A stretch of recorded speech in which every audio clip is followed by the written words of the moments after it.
ಕಂಪ್ನಿದು ನಾವು ಏಜೆನ್ಸಿ ತೊಗೊಂಡಿದ್ದೀವಿ ಸಪ್ಲೈ ಮಾಡ್ತೀವಿ. ಓಕೆ. ಕೃಷಿ ಇಲಾಖೆಯಲ್ಲಿ ಸಬ್ಸಿಡಿ ಮುಖಾಂತರ ಸಬ್ಸಿಡಿ ಇದೆ. ಹಾಂ.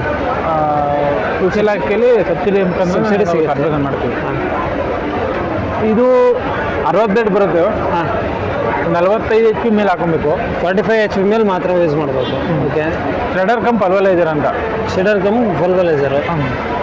ಸರ್ ಇದರಲ್ಲಿ ಗಟ್ಟಿ ಎಲ್ಲ ಎಡಮಟ್ಟೆ ಗಟ್ಟಿ ಏನಿದೆ ಎಲ್ಲ ಫುಲ್ಲು ಯೂಸ್ ಮಾಡ್ಕೋಬೋದು. ಸರ್ ಇದರಲ್ಲಿ ಚಿಕ್ಕದು ಅಂದರೆ ಇದು ಯಾವ ರೀತಿ? ಸ್ವಲ್ಪ ಚಿಕ್ಕದು ಅಂದರೆ ಇದು ನೋಡಿ, ಇದನ್ನು 40 HP ಗಾಡಿಗೆ ಹಾಕೊಬೋದು. 40 HP ಹಾಕ್ಬೋದು. ಓಕೆ. 30 ಬ್ಲೇಡ್ ಬರುತ್ತೆ ಇದು. ಹಾಂ. ಇದು ಸ್ಪ್ರೆಡರ್ ಕಮ್ ಪಲ್ವಲೈಸರ್. ಅದು ಶೆಡರ್ ಕಮ್ ಫಲ್ವಲೈಸರ್. ಸರ್ ಈಗ ಇದು ಸಬ್ಸಿಡಿಯಲ್ಲಿ ಏನಾದರೂ ಇದೆಯಾ? ಅದು ಸಬ್ಸಿಡಿ ಇದೆ. ಹಾಂ. ಜನರಲ್ ಸಬ್ಸಿಡಿಗೆ ಸಬ್ಸಿಡಿ ಮೈನಸ್ ಆಗಿ 1,13,000 ರೂಪಾಯಿ ಆಗುತ್ತೆ. ಸಬ್ಸಿಡಿ ಮೈನಸ್ ಆಗಿ 1,13,000 ಆಗುತ್ತೆ. ಇದು SC STಗೆ ಇನ್ನೂ ಕಡಿಮೆ ಆಗುತ್ತೆ.